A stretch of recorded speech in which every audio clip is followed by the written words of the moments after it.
Yo, welcome in. So today I'm coming at you with actually a fire traps in here, not usually ever used before in my experience from what I've seen around, but right here now it definitely does work here after the new 2.4 PTR patch that I'm working on right now. So we're going to go ahead and look at the stats page. I'm just going to glance through this stuff super quick, and I specifically intentionally have budget gear on this character. People have commented a lot. I've seen that they kind of wanted more budget type stuff, so that's kind of what I'm going to go with here. Let me know down in the comments if this is more of what you would like to see from the type of build showcases on my channel going forward in the future. Now we'll take a look at the stats page right here.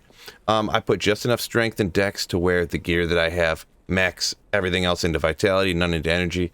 Pretty normal there, nothing we needed to talk about too much. The resistances are pretty low because, like I said, I got budget gear and not a lot of crazy stuff going on.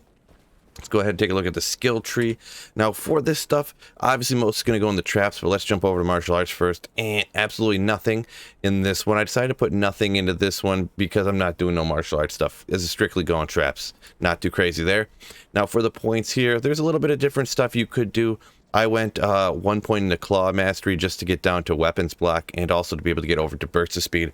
Burst of speed, in my opinion, is absolutely mandatory on an assassin. I'm not an assassin expert necessarily. It's one of my characters I have the least amount of experience with.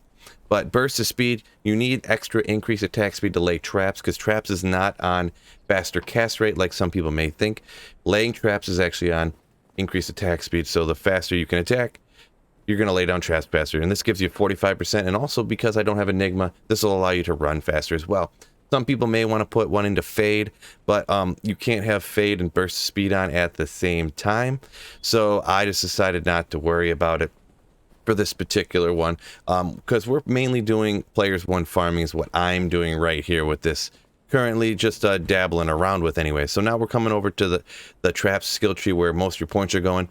So I have maxed out Fire Blast, I have maxed out Wake of Fire, I maxed out Wake of Inferno, and I actually maxed out Death Sentry. I know this is a fire build, but the main ones that you use down here that we're going to be looking at today is Wake of Inferno and Wake of Fire. I'm going to kind of show you here a little bit which one I prefer here. It might surprise you a little bit, but down here, Death Sentry, so you will have a little bit of lightning damage to deal with anything that maybe a fire immune. Perhaps it can deal a little bit of damage, but the corpse explosion and the extra radius you get with more skills is kind of what I was going for.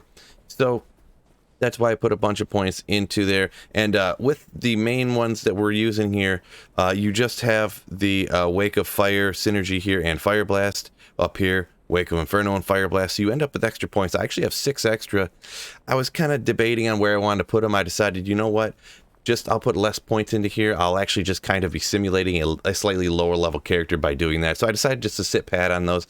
And you could put those in some other places if you wanted to boost up the damage here on Fire Blast. Because if you look, I have that over here on my main attack. You can throw those out there. Pop, pop, pop. They blow up to take out individual targets if you'd like to do that. Or there you could go down to Fade if you want to use Fade once in a while. You could put points down to Shadow Warrior this way. And Shadow Master, which might be a way that I go just to have another meat shield out there to eat up attacks against your character. Let's take a look at the gear, and like I said, it's budget, so the gear isn't necessarily the most expensive or not necessarily the most important to showcase here in this build. It's more of just showing what in PTR the fire traps can do for you.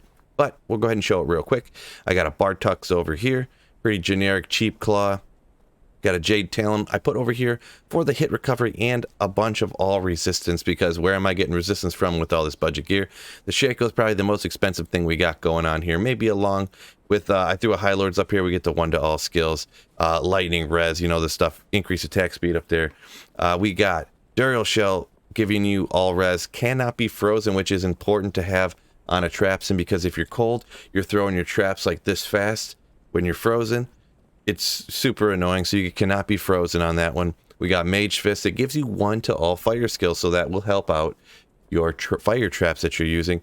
For the rings here, this is not necessarily budget. Just pretend that these 2 rings are anything else, and these are 1 to skill and 1 to skill, and just pretend that's 2 trap skillers, because getting a trap skiller isn't exactly expensive. So that'll give you these 1 to skills if you had a couple extra trap skillers, but I didn't feel like going ahead and duping trap skillers on here in order to do that. I just got a string of ears here. Damage reduction is about all that does for you, so it's just a budget belt.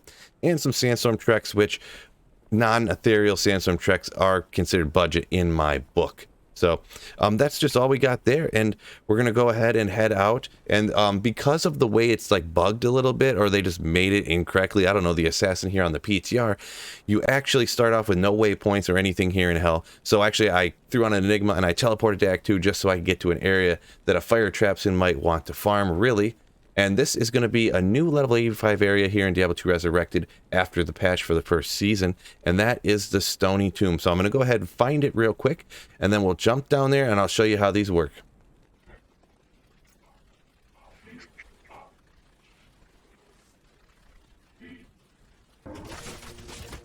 Alrighty, now here we are. It might have been a spoiler alert if you've seen on when I was fast forwarding, I was throwing down and killing some stuff along the way of the traps I actually prefer to use for this particular fire trapsin, but let's go ahead down in the Stony Tombs. It is a good area. Now, when you do this, you want to make sure you have burst of speed. You will lay down your traps exponentially faster with that. It just is mind-blowing how much better that is. You find them, just go ahead and stack them up the same way they do lightning traps, and then drop down a death sentry. That's what I do anyways. That way it'll pop the corpses and, you know, shoot the fire at the same time. Now, these particular ones only shoot 5 times because I am using Wake of Inferno right here, and it looks like a low damage, but it shoots and shoots. They all compile with each other, and on players 1 difficulty here, this is what I like going with. And the area of effect, it is wide. See how wide that is? And it can hit all them monsters in that area. So that's what I decide to go with. We'll do a few rooms with this. And then I'm going to go ahead and switch to the other one, Wake of Inferno instead of Wake of Fire. And you can see how that works. So you can just stand back here, let your traps go ahead. So we'll do one more room. Maybe I'll do level 1 with Wake of Fire here. And then I'm going to go ahead and do Wake of Inferno for the second level.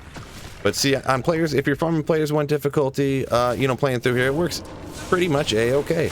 So there you go, I dropped 4 of the Wake of Fires, 1 of the Death Sentries. The Death Sentry starts popping corpses. It's just so powerful to have Corpse Explosion on any character. You can't really go without it if you have an option for it.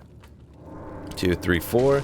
Really, there's not enough here to really even worry about. You can throw these fire bombs too if you want to, but on players 1 difficulty especially, everything kind of dies fast enough with just the Wake of Inferno, or Wake of Fire, excuse me.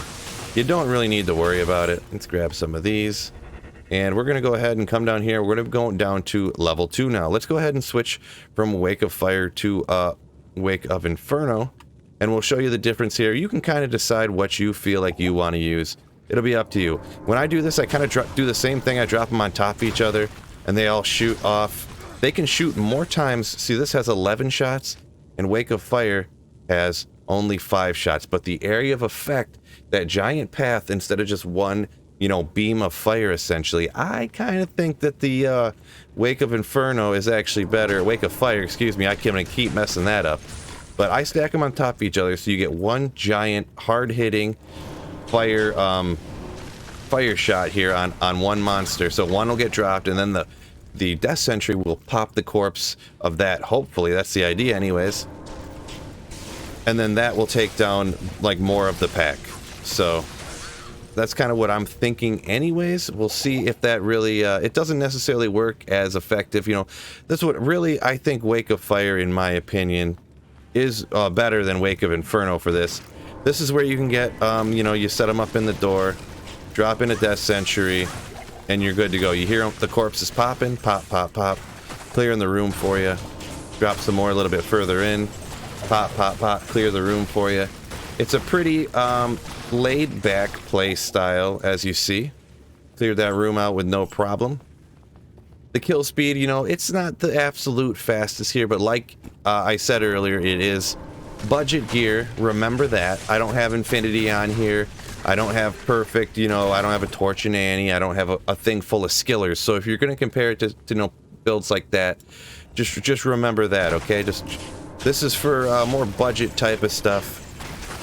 Just after a playthrough, just after ladder reset. So this room's just about cleared out. And a couple more monsters over here, dropping you a few more of these. and just wait for them to do their work, you know, sit back. And there you go. Boop. All done. So that is the fire trapper here, and unfortunately I don't have any other areas because I would have to like play through the entire game because they did not give those to us, unfortunately. But there you can kind of see how it goes, and in my opinion, this is my opinion, feel free, yeah, actually I would love to hear it. Actually, head down in the comments, let me know what you think. I liked the Wake of Fire better actually on players 1 difficulty, in the Stony Tombs at least, because of the area of effect of Wake of Fire. So hey, peace out guys, and don't forget, keep slaying.